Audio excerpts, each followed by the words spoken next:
Okay, I think everybody should be here now and we can start. Welcome to this webinar about hierarchic layout in yFiles. My name is Benjamin Niedermann. I'm a software developer at yWorks and I'm part of the layout algorithms teams, which basically means that I daily work on improving the layout algorithms, but I also implement new features for the existing layout algorithms and also develop new techniques for the layout algorithms. The layout algorithms that I develop are part of the main product of yFiles, of yWorks, namely yFiles.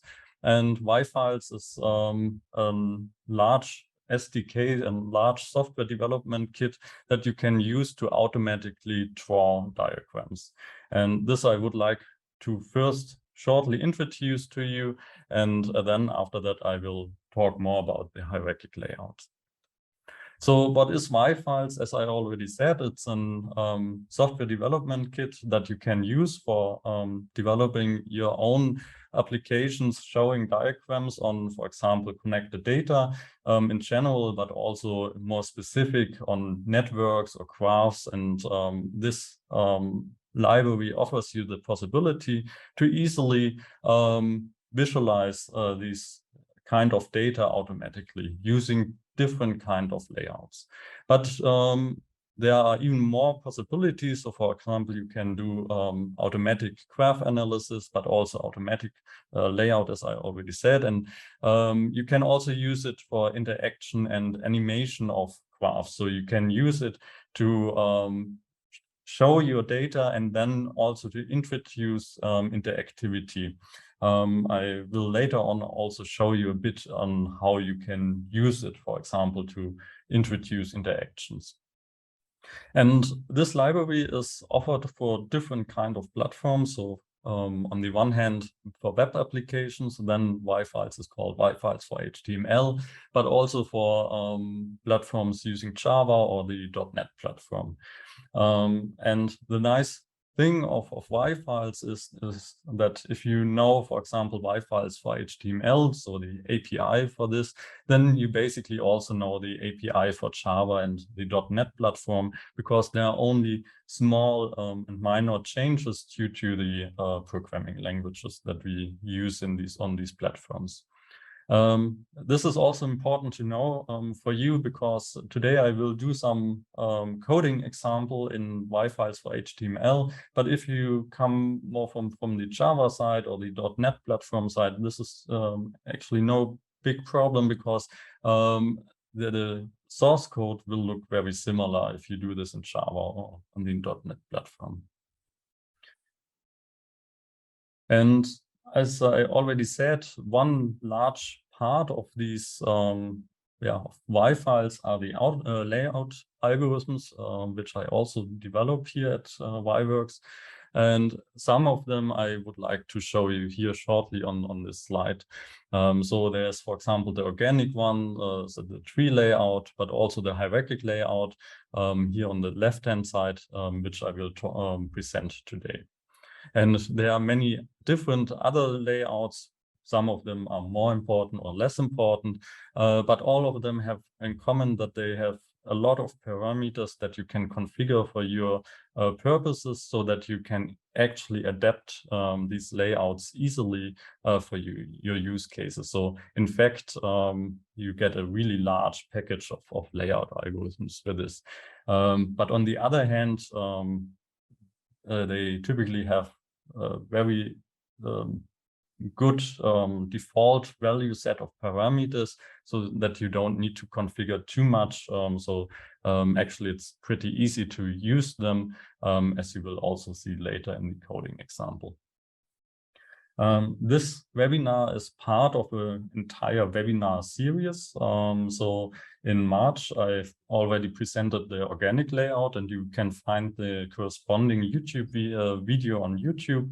But we also plan further webinars for this series. The idea of this series is to present you and introduce you to the layouts offered by yFiles. So today I will talk about the hierarchic layout.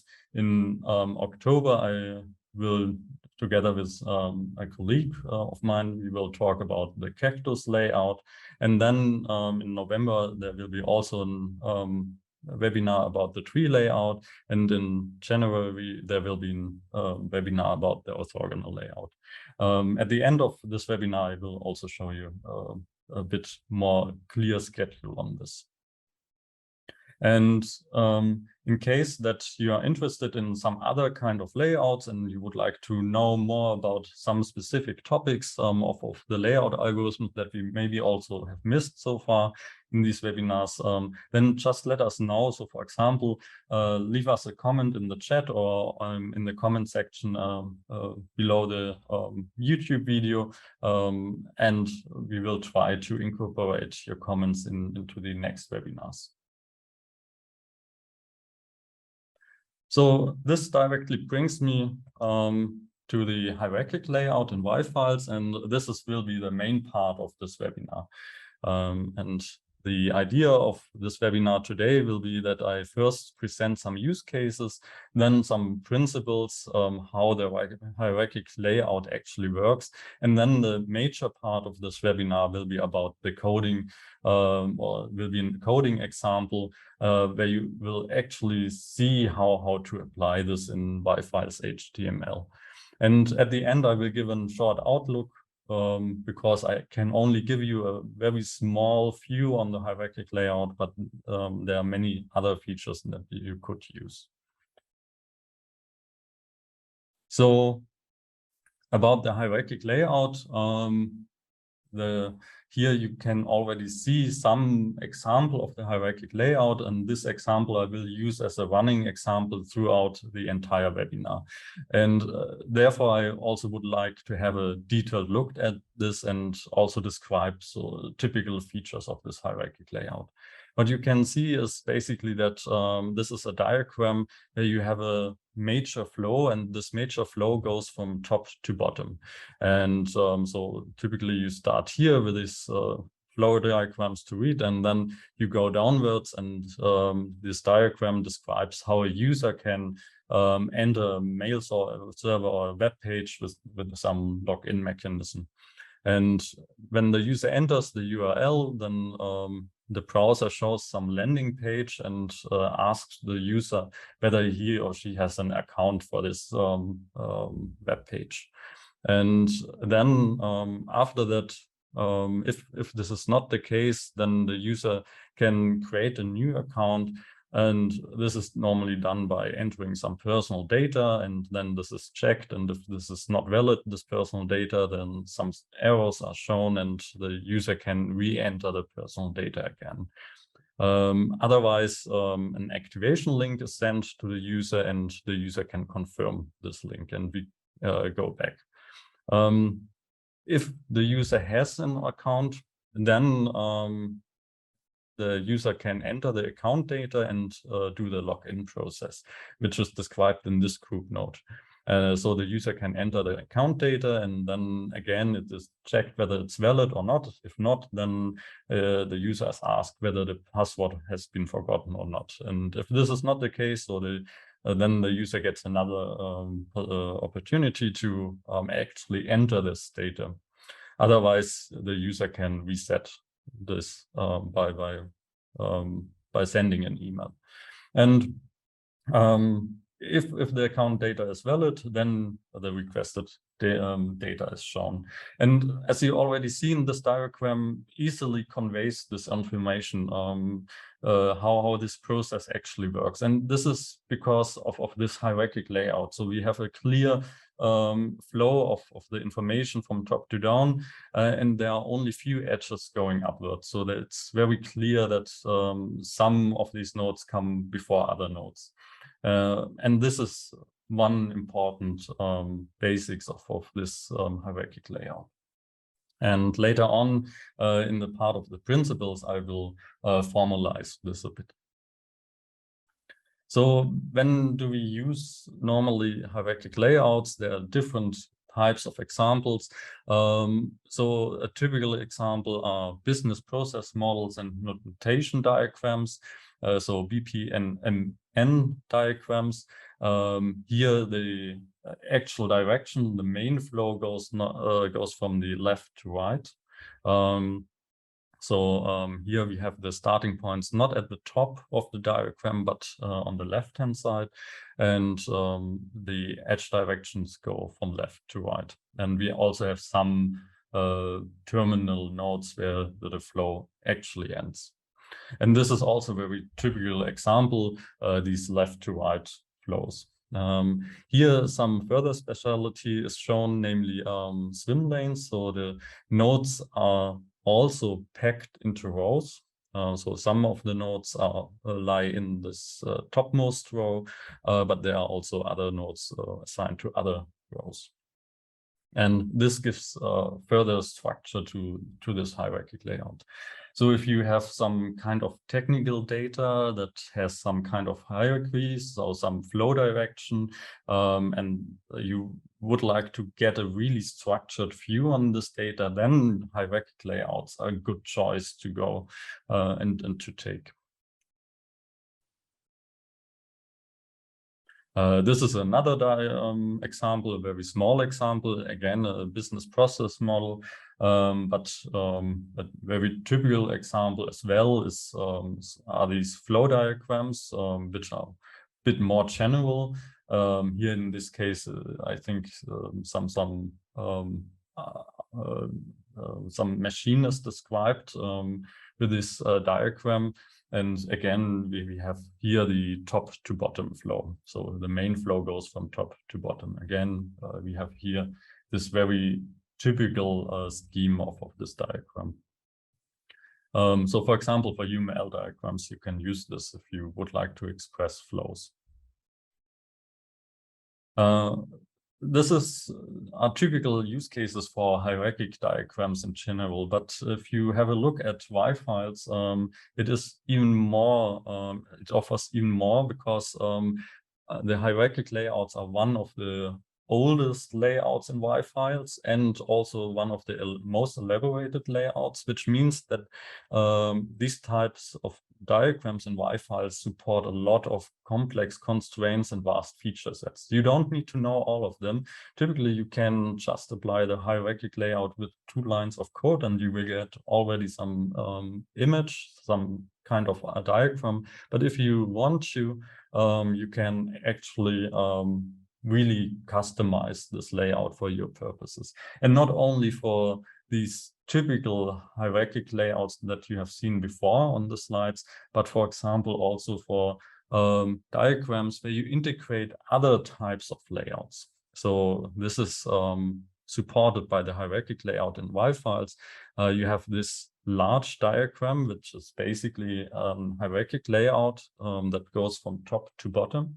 So the main flow direction goes to the bottom, but there are some components, some subcomponents that use a different kind of layout. So for example, here, this subcomponent uses a star layout, or this component uses a tree layout, and this even uses, again, a hierarchic layout. So it's a recursive call, basically, but this hierarchic layout has a flow from left to right and not from top to bottom.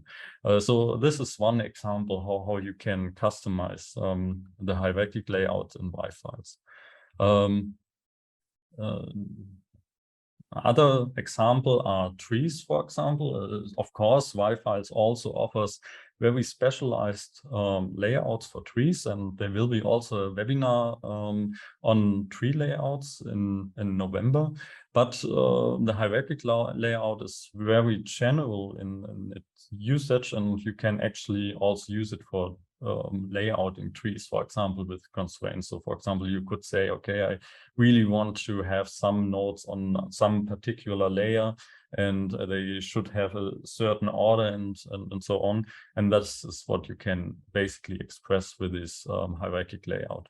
And even more important, sometimes you have hierarchic data that is not represented by a tree, but by almost a tree. So maybe you have some edges that that create some cycle in your network, and then again, the hierarchic layout is a good way to go.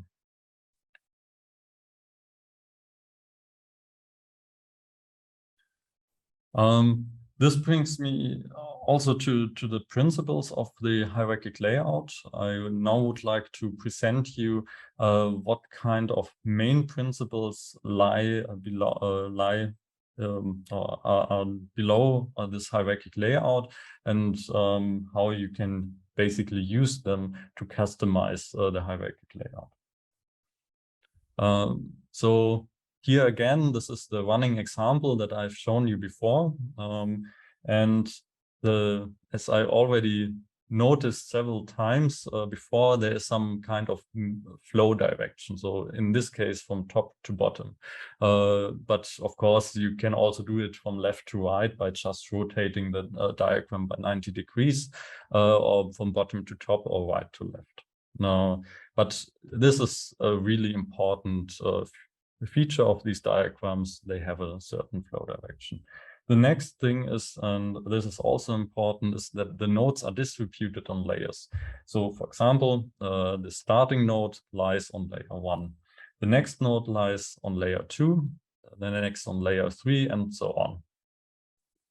And finally, we get the last node, which lies on layer 10. And of course, there are some nodes that lie on the same layer. So for example, these 3 nodes lie on the same layer, as well as these 3 nodes, which also lie on the same layer. And this is one of the typical features of this hierarchic layout, which let the hierarchic layout look very structured, because there are really clear separations between nodes, and this gives you also this type of technical view on this. The next thing that I also would like to mention are the nodes that are ordered within a layer. So if you consider a single layer, so only, for example, this layer, then the nodes are ordered from left to right. The nodes do not overlap, so this is a clear order that we can actually describe. And for example, this node lies to the left to this node, and so on, and this gives us an order, and we call this order the sequence. So summarizing, there is some main direction from top to bottom in this diagram, and the layering, so the assignment of the nodes to layers, goes with the flow direction, and the sequencing is orthogonal to this layering and gives you the order of the nodes within the layer. So now you could ask, yeah, why should I know this about the hierarchic layout? Why is this important to know? The thing is that you can customize the hierarchic layout with respect to these parameters. So for example, you could, maybe you would like to ensure that some nodes always lie above other nodes. So then it's important to say, okay, this node needs to lie in a layer that lies above the layer of the other node. And this brings me to the algorithm of the hierarchic layout. It's somehow important to understand the main principles of the algorithm to know how to configure and to customize this algorithm better. Actually, you don't need to know too much about this algorithm. You can, but if you want to customize it, it's sometimes good to know some of the details. So in the first step, the algorithm assigns the nodes to the layer. So basically the algorithm gets the graph without any structure, and then the algorithm decides on where the nodes should lie, on which layer. So for example, in this case, the algorithm decides, okay, this first node should lie on the first layer, this node should lie on the second layer, and so on. And doing so, this algorithm maximizes the number of edges that point downwards. So if there are some cycles within this graph structure, then the algorithm tries to assign the nodes such that the number of edges that point upwards are minimized. And in the second step, the algorithm does the sequencing. And sequencing means that it assigns for each layer the order of the node. So it decides, for example, that this node needs to lie to the left of this node, and this node needs to lie to the left of this node, and so on. And again, this is considered as an optimization problem, where the edges where the nodes are placed or ordered such that the crossings of the edges are minimized. So this is also important to know. If you customize the sequencing, then it may appear that you introduce some kind of edge crossings, because maybe otherwise you could not draw the edges. Very simple example could be that that you place this node to the right of this, and then you need also to change the edge routing of this entire diagram in order to avoid edge crossings. And this is, of course, done automatically by the algorithm, but keeping this in mind when you customize the sequencing, so the order of nodes within the layer, is also important. And in the final step, the actual drawing is done, which means that we assign the coordinates to the nodes. So now, after we know the order of the nodes, it's also important, of course, to say where it needs to be placed. And in this step, also the edge routing is done, which is also a complex procedure, which is basically done automatically, but again, you can customize this. So what you should take from this slide is also that you can customize each of these steps. You don't need to know them in detail, but some principle it's good to know. And what does I mean with the customization? I mean that you can, for example, define relative positions of nodes. So you could say the node X should lie above node Y. This is a typical constraint that you can introduce to this hierarchic layout.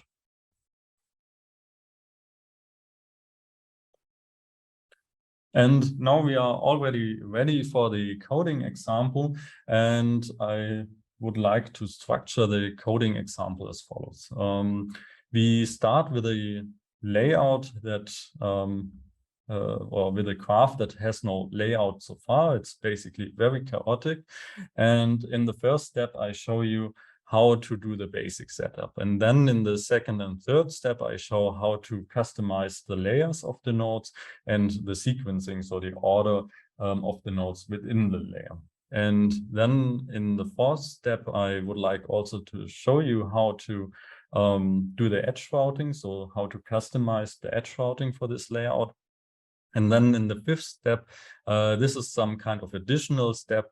I will show you how you can use it for interactive purposes, where you can add further nodes to the graph and adapt the existing layout using the new information without changing the old layout too much.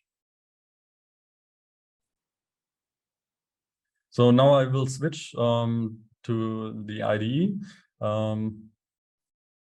And as last time in the webinar on organic layout and also in the introduction webinar, I will do this in yFiles HTML, and basically I will write one method, and I will fill this one method. And this method is called onelayoutCore. And the idea is of this onelayoutCore that it is called every time the graph needs to be redrawn and relayouted. And what does this method do so far? It just creates a hierarchic layout and some layout data, which I also presented in the last videos. And this layout data can be later on used to do an advanced configuration of the layout. And then after this, I will, I apply this layout, so the hierarchic layout and its data on the graph, and then we get the result. And the result you can basically see here. So this is what happens if we just run this method. And as you already can see, there are many things that already went very well. So we obviously have a hierarchic layout, and on the first side, everything is also fine. But there are some things that we need to configure because the layout algorithms cannot know about this. We need to give some information about this. And the first thing that I would like to do are some very simple things to show you to how to basically set up this. The first thing that I would like to do is that we use orthogonal edges. So here we use just polyline edges, but it would be nice if the edges would be all, or if the edges were all either horizontal or vertical. And to that end, I can just add here some options which I can use, which I can basically directly do with a constructor of this. And here the auto-completion already tells me, okay, there is some property, it's called orthogonal routing, and it's a Boolean field. So I just want to set this to true. And then when I start or restart this, we already get a new layout where every edge is an orthogonal edge. The next thing that I would like to change a bit is that the edge labels are not placed very well.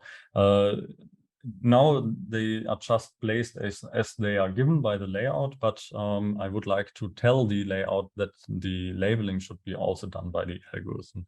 And to that end, I can use the integrated edge labeling, which is also just a Boolean property. So I restart this again.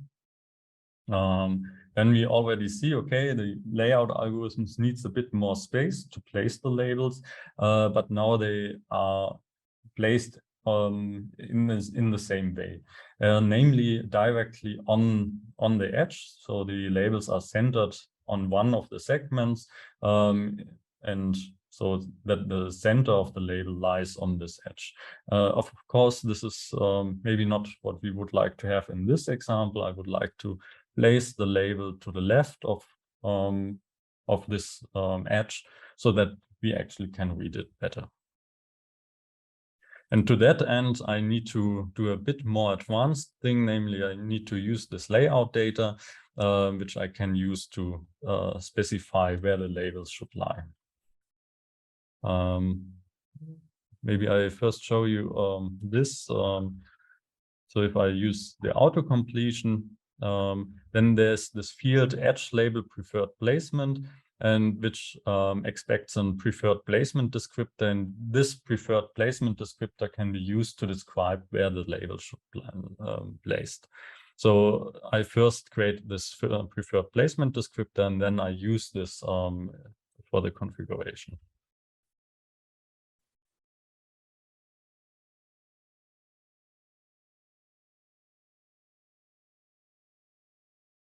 And this is a descriptor, preferred placement descriptor, and this again I can configure. And this has two parameters that I would like to change, namely the side of the edge.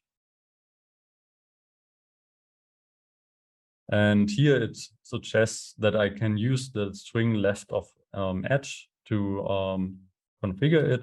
And this means that all the labels are placed left to the edge. Going along the edge, that's important. We go along the edge, and on the left-hand side, the label will be placed. And then I also need to say how far away it should be from the edge. And this I can do with a distance to edge property. And here I should also add a comma. And now when I restart this, I also should use it. Then I can do, then the label should be placed better. So here I again can tell the hierarchic layout data that there are some special options that I would like to use. And this option is the edge label preferred placement. This is the property that I have shown you before. And now when I restart the layout, what we see is that the labels are placed on the left-hand side. So now you could say, okay, it's placed on the right-hand side actually, but you need to go from the source to the target in this case, and then you see, okay, it lies on the left-hand side, relatively seen for the edge. But there are also other options that you can use to specify this. But using these very simple options, you can basically configure the hierarchic layout. There are different types of options that you could also use here. So for example, you could also use the layout orientation. The layout orientation can be used to specify whether the main direction goes from top to bottom or from left to right, or the other two directions.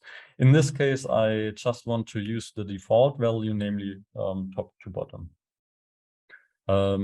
And if you are interested in these very basic properties, I also can recommend you to use the YAD editor, which is freeware software offered by Works. And basically, it's a tool that uses all these layout algorithms and which offers you to draw graphs interactively with these layout algorithms, and you can configure the layout algorithm. And there you get a really good list of these properties that you can use for this basic setup, and then you can play around. So typically when I need to draw a graph, I typically first take a very small example of this type of graph.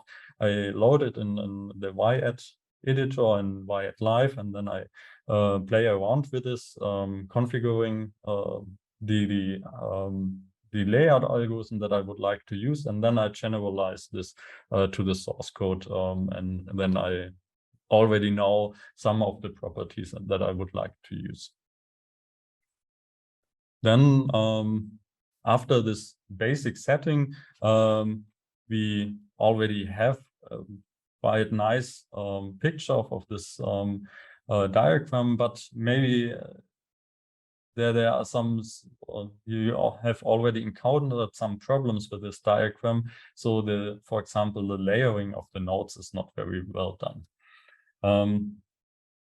So going back to the slides, we have achieved the basic settings, but so for example, there's this node here, choose new password, which is at the top of the group node. And if you recall the process of the login process, then the first node should be the enter account data. This is the node that should be placed first. And as I already said, the algorithm tries to maximize the number of edges that point downward. And in this case, it was better to place the node here. And for the layout algorithm, both nodes look the same. There's no semantic for the layout algorithm, but we can tell the algorithm which of the nodes should be placed first. So the algorithm cannot know it, but we can tell the algorithm how to do this. And this is the idea of the customization of the layering step. So now I will show you how to do this,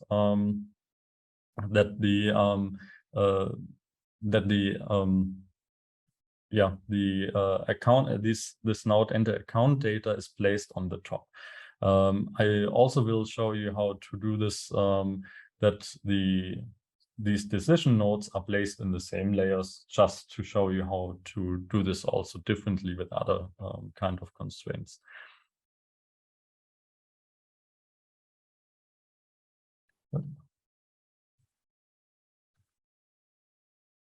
So back to the code. What I want to do is I would like to configure the layout even a bit more. And for this, I just have a short look at the layout data and the auto-completion. And here you can find the property layer constraints. And this layer constraints is basically the entering point for these kind of constraints that we would like to introduce at this point. And I just introduce a very short, a small shortcut so that I don't need to type so many words. So I just call this the layering, and just to have a small shortcut. I think I can delete this as well. And now the idea is to introduce some kind of constraints for these layering for these layers. And apart from this layer, I also need to get some access to the nodes. And so, for example, I would like to get access to this group node. So the idea is to say, okay, all children of this group node should lie below this particular enter account data node. I call it group login. And I wrote some helper method when I prepared this webinar. And this helper method just goes through all nodes and selects the node with a particular label so that I can actually work on this node. In this case, it's just login. So the label here is login, and I use it here for login, and I get the group login node. And I also need to tell TypeScript that I'm pretty sure that this node exists. And apart from this node, I also need to get direct access to this enter account data. And I call it node enter account data.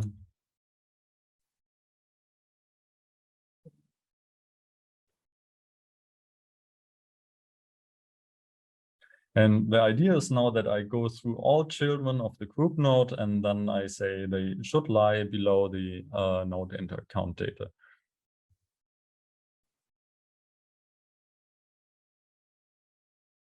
And for this, I can use the grouping support. So the graph that I'm working on has a grouping support. And for this grouping support, I can call the method getDescendants. And the descendants expects a node, a group node. So I take the group login node. And now this for loop iterates through all children of the group node. And now I can do something with this, namely I can say, okay, if the child node is not the node enter account data node, then I can introduce a constraint. Namely, I can say layering, and now I have here the possibility of introducing different type of constraints. So if I use the auto-completion a bit, I see, okay, there's the possibility to say place in same layer, which means that I can place two nodes in the same layer. Or I could say place at top or place at bottom, then it will be placed at the very top of the diagram or the very bottom of the diagram. But I also can do some relative statements like place this node below the other node. And this is what I would like to do. I want to say place the child node below the node enter account data node. So I first need to specify the reference node. This is the node enter account data node. And then afterwards, the child node. And yeah, this is basically everything that I need to do to tell the layout algorithm, okay, this node should lie above all other nodes in this group. And of course, in more or in larger examples, you will do this even more programmatically, not accessing specific nodes, but introducing maybe more general rules. But for this webinar, I've decided to use this very simple principle of just taking the nodes via the labels. So when I execute this, what I get is that the enter account data node lies above all other nodes in this group node. In order to show you also maybe the another constraint for the layering, I decided that I also would like to place these decision nodes in the same row, so in the same layer. So what I can do is that I take one of these nodes as a reference node. I take the forgotten node.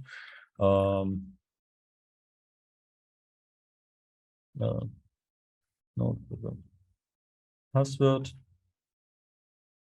And I just get it again by the label or by part of the label actually. That's also okay. And then I can say that these 3 nodes should be in the same layer. And to that end, I again go do a little for loop. And there's another helper, it's called get nodes, and it yields all nodes that have this string that I specify here. So for example, valid. So this method get nodes returns all nodes that have this label valid. So these 2 nodes. And then I can say, okay, the layering should place the node forgot password and the given valid node in the same layer. And this is everything that I need to specify, that these decision nodes of this flow diagram lay in the same layer. So applying this again, this layout, I will get this view on this diagram. So the next, so this showed you how to use layering constraints. There are also further more advanced techniques, of course, and more constraints on the layering, but this already should give you some idea how to do this and where to start on these layering constraints.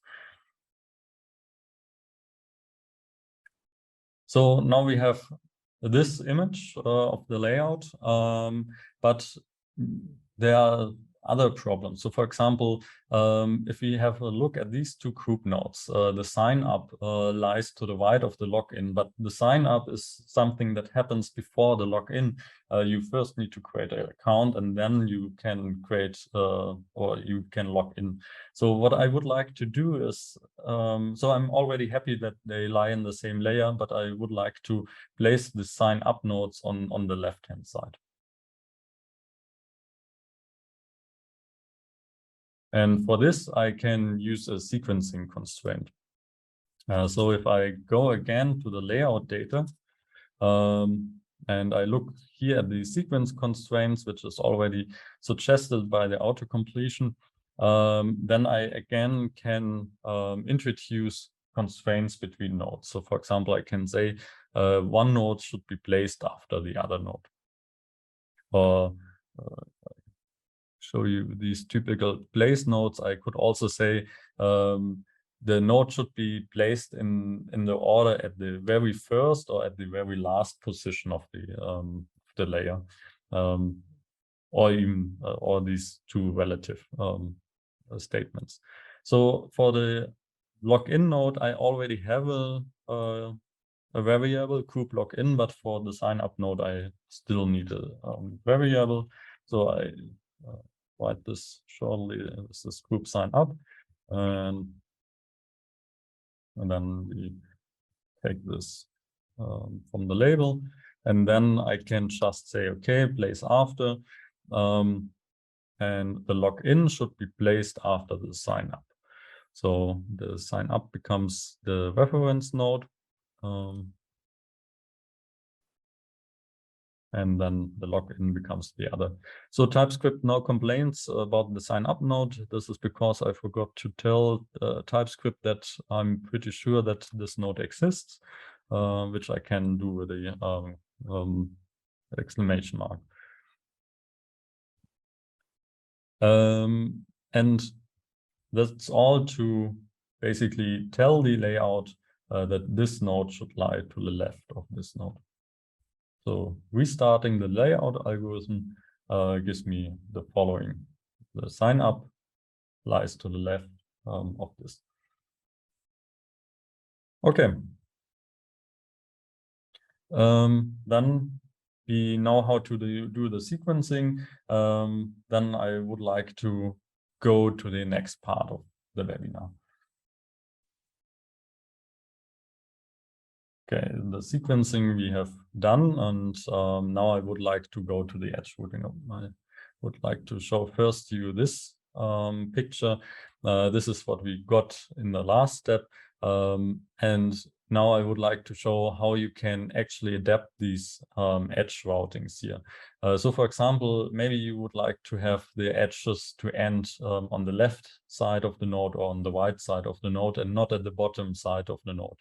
And the question is, how can you do this? And well, other thing is that these two edges end at the bottom side of the node, but not at the center of the node, because the algorithm tries to avoid to put edges together if you don't tell the algorithm that it should do this. And the idea is that at the end of this step, the diagram should look like this, that for decision nodes, we summarize the edges at the beginning, and then at some point they split. And also we would like to have edges ending not only at the bottom side, but on the left and right side.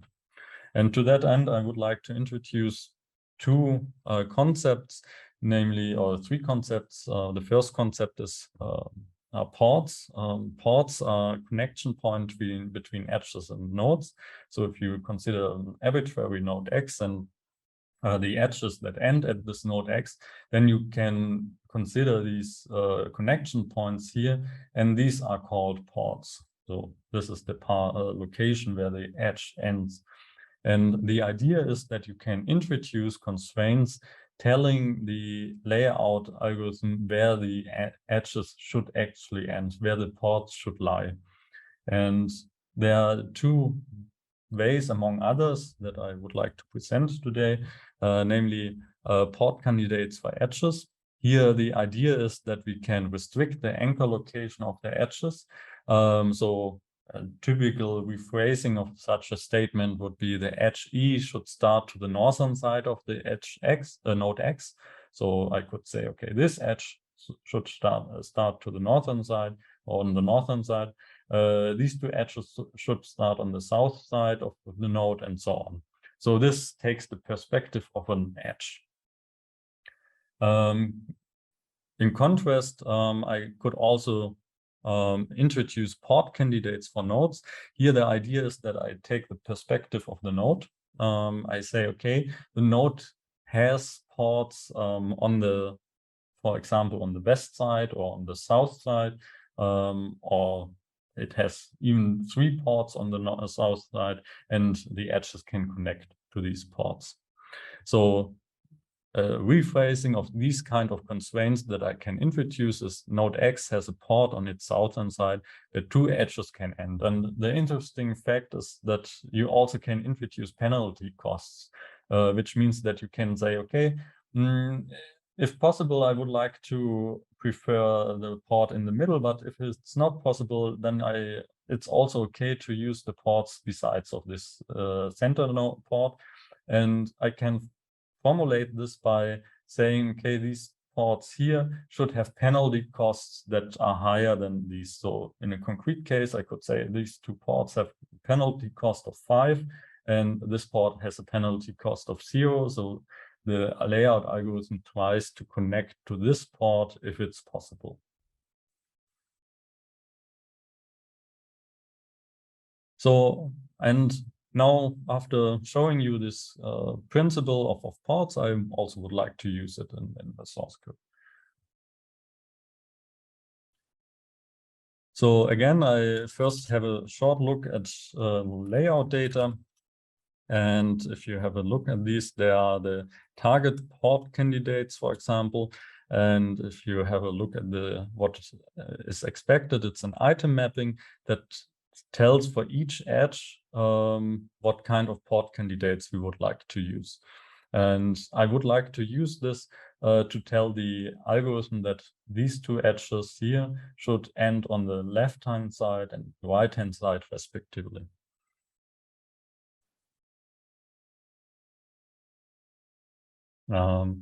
And to that end, I first need to get access to this edge. And I will do this very easily.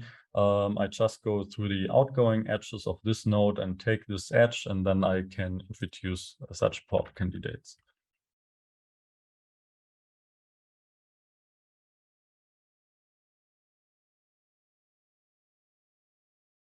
I can use the out edges edge of the graph. And I would like to use the node that has the label use confirms link.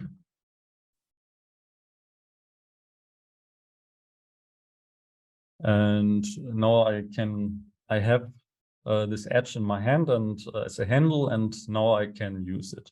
And now I can say, okay, the layout data, the target port candidates for this should be that they are only on the west side of this node. And here I can use just the mapper if I have only a single edge and say, okay, I would like to set the port candidate for this. And actually it expects a whole collection because I could add several of these constraints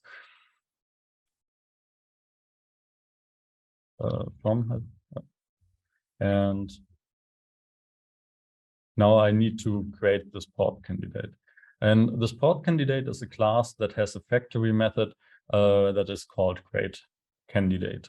And now I think I need a new line so that I can still read this. And now I need to specify where it should lie. And to that end, I can use the port directions and I say, okay, the edge should end on the west side of the node. And that's all what I need to do. And restarting this, there's some error that I did. One moment. Target port candidates.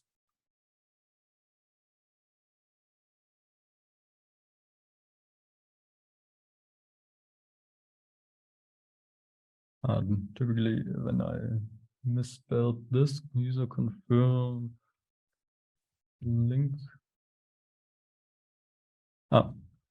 Yeah. So I told TypeScript that I'm pretty sure that this node exists, but actually it didn't exist because there was a typo. And now it should work. Yeah, now it's working.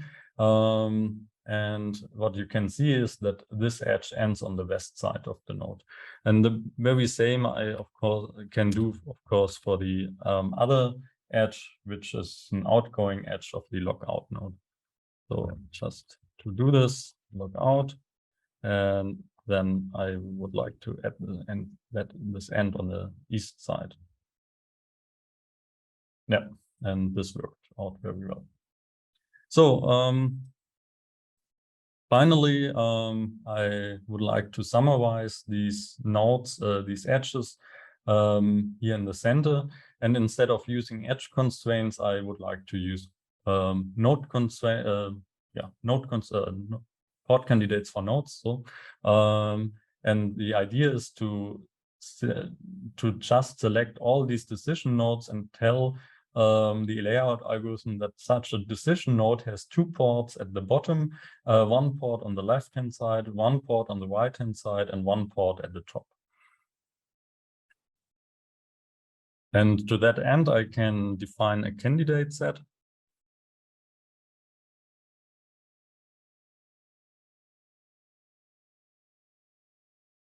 And this candidate set, I can fill the port candidates. And I would like to introduce a candidate on the southern side that has two connections. So I can use here the port directions south. And what I can do is, at this method, I can specify the number of edges that can end there. So each port has a capacity, and for the south side, I would like to increase the capacity by 1 to 2 connections, 2 possible connections. And for the other sides, so for example, for the east side, I only want to have 1 possible connection. And I copy this for the west side and the north side as well. And if I apply this, you will see that it's not working yet. So of course, I first need to add this somehow. And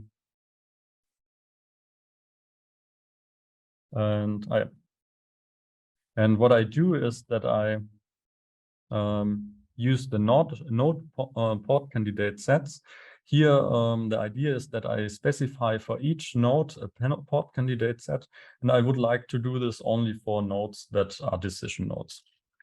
So in this case, I use a delegate, which expects a lambda function. And for this node, I check whether it's a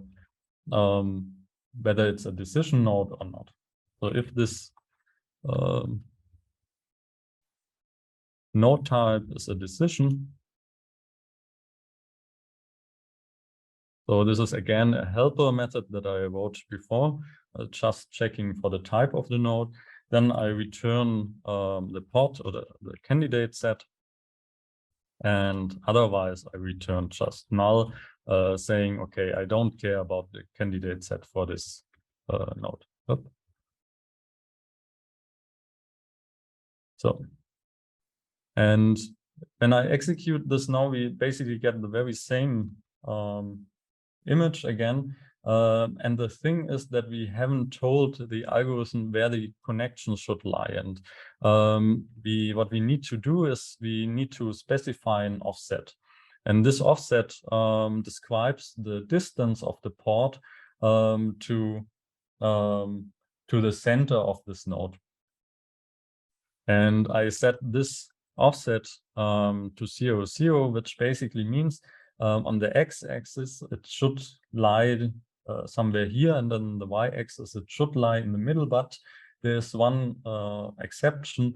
The edge always ends at the node boundary. So basically what this means, these two offsets, is that I place the port at the very center of this boundary edge of this node.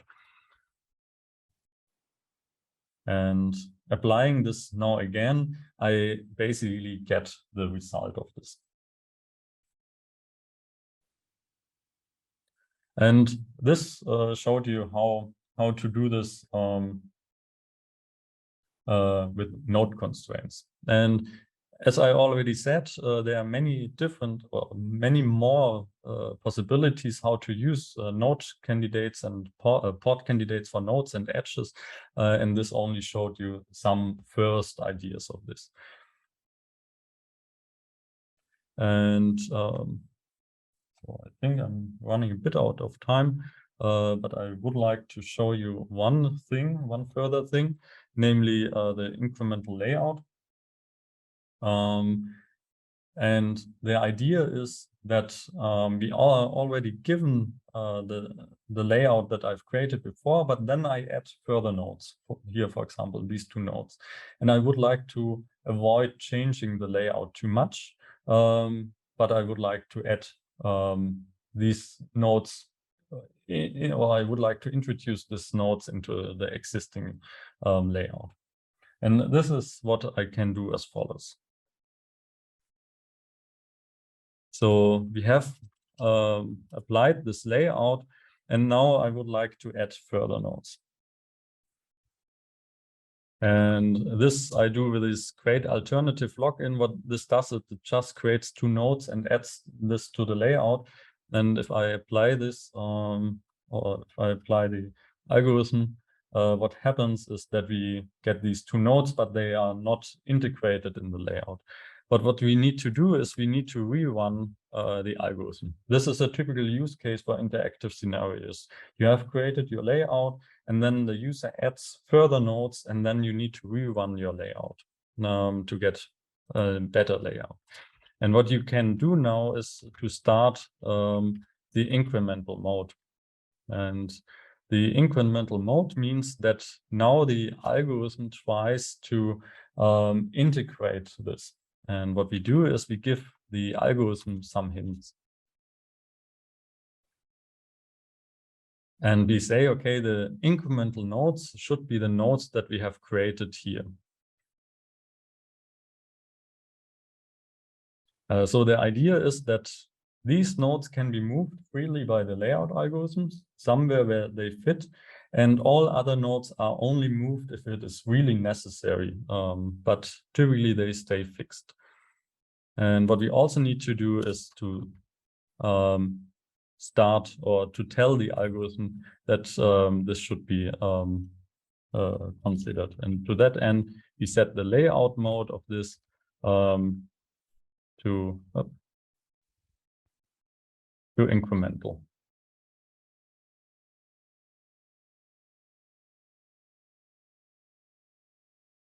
And what you can see now is that we basically get the very same layout. So the groups are layouted the same way, also the others, also the edges, but the two nodes are integrated into the layout. And this is a typical pattern how you can apply this in interactive scenarios.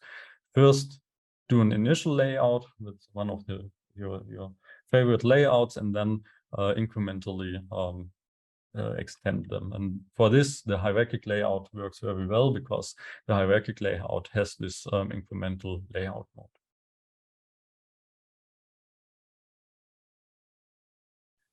Yeah, and with this, I would like to end the coding example and give you a very short outlook on and also a conclusion on what you have seen. So as a conclusion, I would like to say, okay, hierarchic layout is one of the main layouts in yFiles. So there's also the organic layout, tree layout, the orthogonal layout, but the hierarchic layout is also very important because it offers you a lot of constraints and gives you a good possibility or a good possibility to get structured diagrams. And I only scratched the surface of the hierarchic layout. And if you would like to know more, then I invite you to have a look at the demos that are offered on the yWorks homepage, or to have a look at the developer guides that are also accessible online. In summary, in this webinar, you learned the basic setup of the hierarchic layout, also how to do some basic constraints for the layering and sequencing, but also how to introduce port constraints, port candidates. So this port constraints I haven't mentioned actually. And then also how to apply this incremental layout, which I showed very shortly. But which gave you basically an idea how to introduce the hierarchic layout into an interactive scenario. And there are many, many more features that I would like to mention, and maybe at some points I can also do a webinar on this. If you're interested in this, then please let us know. As I already said, you can leave us a comment below the YouTube videos that we publish, or just send us an email or write in the chat, and we try to introduce this. So there are many different features, so table groups, swim lanes, and partition grids, subcomponents that you could use for this. And yeah, with this, I also would like to start the question round. And now please feel free to ask questions, and I will try to answer them.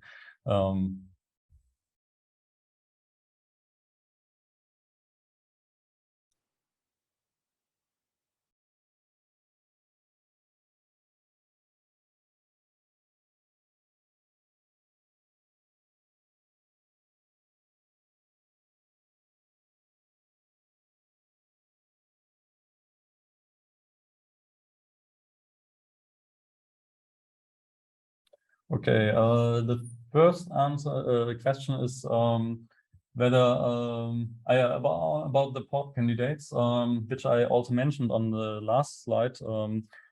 Actually, I didn't present them in the webinar, but there are port constraints. So what you've seen are port candidates, and there are also port constraints. And the question is that what's the difference between port candidates and port constraints? So these port candidates are one possibility to define constraints where edges should end, and port constraints is an alternative way, which is a bit simpler and easier to use, but it's not that powerful as port constraints. So typically what you can express with these port constraints is the edge X should end at the northern side of the node N, which you also can do with the port constraints.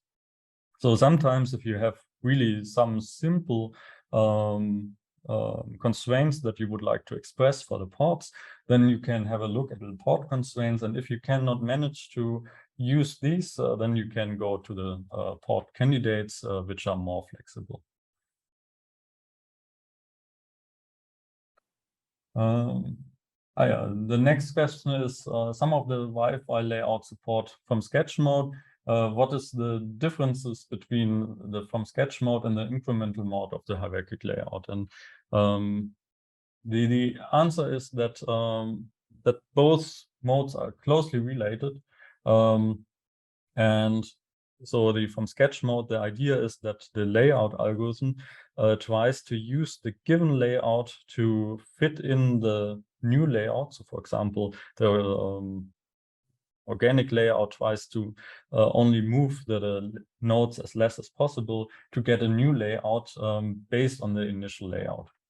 And the incremental mode that you've seen is basically also from sketch mode. But the difference is that you can tell the algorithm which of the nodes can be moved freely and which of them should stay at their positions as good as possible. And this gives you a really great and powerful flexibility for this layout. And the last question is that I see my graph has directed and undirected edges.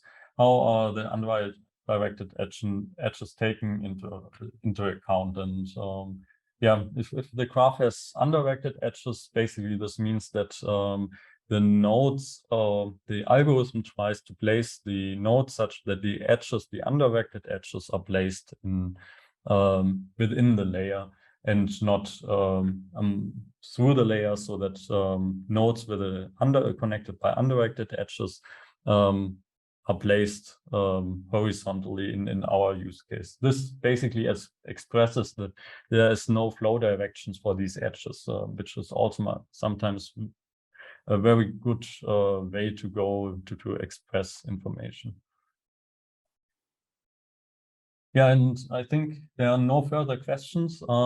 Then I finally would like to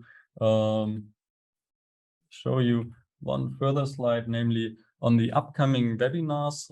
There will be further webinars also on layout algorithms, but also on Graffiti. So for example, in November, as I already said, there will be webinar about the cactus group layout, then about the tree layout, orthogonal layout, and then in the later of the year 2023, there will be also further webinars about layout algorithms. But if you want to somehow influence this, what kind of algorithms and layouts we will present, then just let us know, and we will try to introduce this in our planning. And yeah, I think with this, I would like to wrap up the webinar. Thank you for your attention, and I hope that you also will attend the upcoming webinars. And with this, I would like to end, and happy diagramming.